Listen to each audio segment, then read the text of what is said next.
ఇతరుల సంగతి తెలియదు, తాను మాత్రం కాంగ్రెస్లోనే ఉన్నానన్నారు. సీఎం రేవంత్ ఎప్పుడు చెప్తే అప్పుడు రాజీనామా చేస్తానన్నారు. కట్ చేస్తే ఇప్పుడు తాను బీఆర్ఎస్ ఎమ్మెల్యేని, ఆ పార్టీకి రాజీనామానే చేయలేదంటున్నారు. బీఆర్ఎస్ కూడా తనను ఇప్పటి వరకు సస్పెండ్ చేయలేదంటున్నారు. సడన్ గా దానం ఎందుకు యూటర్న్ తీసుకున్నట్లు? ఓపెన్ స్టేట్మెంట్ అలా ఇచ్చిన దానం అఫిడవిట్ ఇలా ఎందుకు వేసినట్లు? దానం బ్యాక్ స్టెప్ వేయటం వెనక ప్లాన్ ఏంటి? బైపోల్ భయమా, రాజకీయ పరిస్థితుల ప్రభావమా?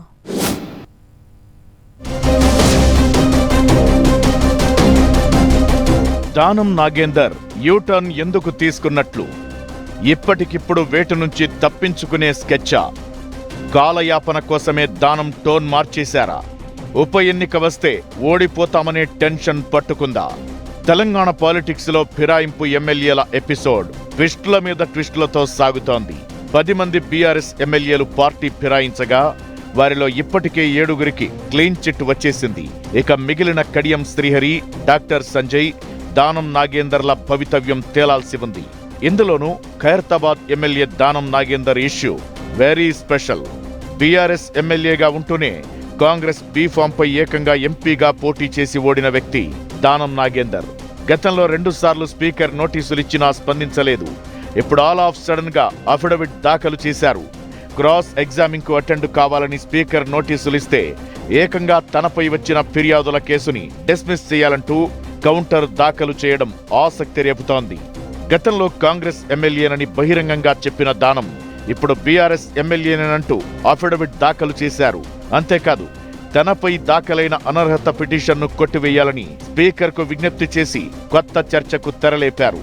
తాను బీఆర్ఎస్ కు రాజీనామా చేయలేదంటున్న దానం సేమ్ టైం బీఆర్ఎస్ కూడా తనను పార్టీ నుంచి సస్పెండ్ చేయలేదంటూ కొత్త రాగం అందుకున్నారు.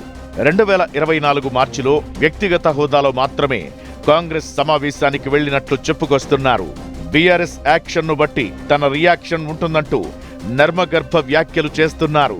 10 ఎమ్మెల్యేల్లో ఎవరి సంగతి ఎలా ఉన్నా దానంపై వేటుపడడం ఖాయమని, అంతకంటే ముందే ఆయన రాజీనామా చేస్తారని ప్రచారం జరిగింది. అందుకు తగ్గట్లుగానే తాను కాంగ్రెస్లోనే ఉన్నానంటూ దానం ఓపెన్ స్టేట్మెంట్లు కూడా గతంలో ఇచ్చారు. మిగిలిన 9 మంది తాము కాంగ్రెస్లో ఉన్నామో బీఆర్ఎస్ లో ఉన్నామో తెలియకుండా దాటవేస్తూ తప్పించుకు తిరిగినా దానం మాత్రం ఓపెన్ గానే తనది కాంగ్రెస్ అని చెబుతూ వచ్చారు. కానీ సడన్ గా దానం కూడా మిగతా ఎమ్మెల్యేల స్టైల్లోనే తనది బీఆర్ఎస్ అంటూ మాట్లాడుతుండడం ఇంట్రెస్టింగ్ గా మారింది. ఖైరతాబాద్ ఎమ్మెల్యే దానం నాగేందర్ ఇస్తున్న ట్విస్టులు ఇప్పుడు తెలంగాణ పాలిటిక్స్ లో హాట్ డిబేట్ గా మారాయి. మొన్నటి వరకు తాను కాంగ్రెస్ ఎమ్మెల్యేనని చెప్పుకున్న దానం అఫిడవిట్ లో మాత్రం బీఆర్ఎస్ ఎమ్మెల్యేనంటూ చెప్పుకొచ్చారు. దానం ఇలా రివర్స్ గేర్ వేయడం పెద్ద వ్యూహమే ఉందన్న టాక్ వినిపిస్తోంది. ఫిరాయింపుల కేసును సుప్రీంకోర్టు చాలా సీరియస్ గా తీసుకుని ఫాలో అప్ చేస్తోంది.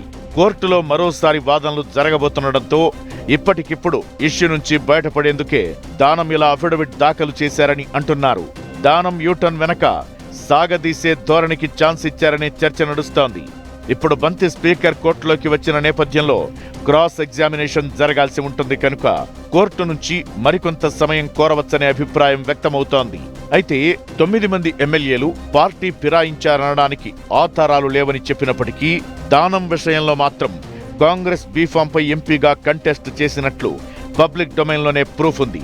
ఇది బలమైన ఆధారంగా ఉండటంతో ఎస్కేప్ కాలేని పరిస్థితి. దీంతో సుప్రీంకోర్టు డెడ్ లైన్ నుంచి ఇప్పటికిప్పుడు ఉపశమనం పొందేందుకే సాగదీతనే ఫైనల్ అనే ఆలోచనకు దానం వచ్చారట. అందుకే ఎవరు ఊహించని విధంగా స్పీకర్ నోటీసులకు అఫిడవిట్ సమర్పించి కొత్త ట్విస్ట్ ఇచ్చారట. అయితే దానం అఫిడవిట్ పై క్రాస్ ఎగ్జామినేషన్ సమయంలో స్పీకర్ గడ్డం ప్రసాద్ కుమార్ ఎలా వ్యవహరిస్తారనేది ఇంట్రెస్టింగ్ గా మారింది. ఇప్పుడు దానం విచారణ కోసం స్పీకర్ గడువు కోరితే సుప్రీంకోర్టు ఎలా స్పందిస్తుందనేది కూడా ఉత్కంఠ రేపుతోంది.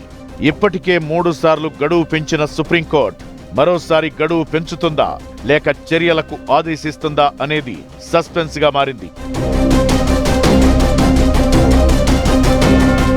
అయితే మొన్నటి వరకు బైపోల్ కు సై అని ఎప్పుడంటే అప్పుడు రాజీనామా చేస్తానన్న దానం సడన్ గా యూటర్న్ తీసుకోవడం వెనుక మరో కారణం ఉందన్న చర్చ జరుగుతోంది. ఖైరతాబాద్ కు బై ఎలక్షన్ వస్తే తనకు టికెట్ ఇవ్వరనే టాక్ ఓవైపు, ఇచ్చినా గెలిచే ఛాన్సే లేదని మరో టాక్ వస్తుండటంతోనే కొద్ది రోజులు కాలయాపన చేయడమే లక్ష్యంగా దానం ఇలా అఫిడవిట్ దాఖలు చేశారని తెలుస్తోంది. మున్సిపల్, గ్రేటర్ ఎన్నికలు పూర్తయిన తరువాతే ఖైరతాబాద్ ఉప ఎన్నిక తేవాలనే యోచనలో అటు కాంగ్రెస్ పెద్దలు ఉండటం వల్లే దానం యూటర్న్ తీసుకున్నట్లు ప్రచారం జరుగుతోంది.